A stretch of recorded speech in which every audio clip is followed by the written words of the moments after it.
In this video, I will show you how to change League of Legends language to Chinese. League of Legends is one of the most popular multiplayer online battle arena games in the world, and its global popularity has led to its introduction of multiple languages to cater to diverse regions and player bases. For players from China, Japan, Korea, and Taiwan, the game is available in Chinese language, including simplified Chinese and traditional Chinese. But how exactly can we change the language to Chinese in League of Legends? To change the language to Chinese in League of Legends, you just have to follow this step.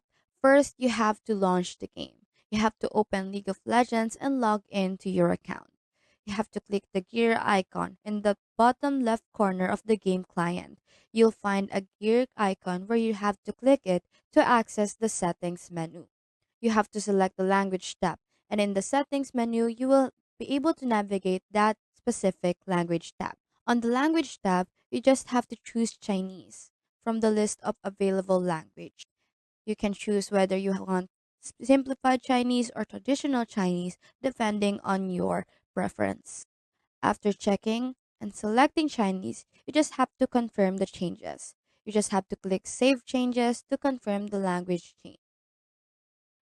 But before making the change, ensure that you have the correct Chinese font installed on your system. For simplified Chinese, you'll need Simsum font, while the traditional Chinese, you'll need Song font. If you don't have the correct font installed, the game may not display correctly. So that's all there is today, and I hope this video helps you out.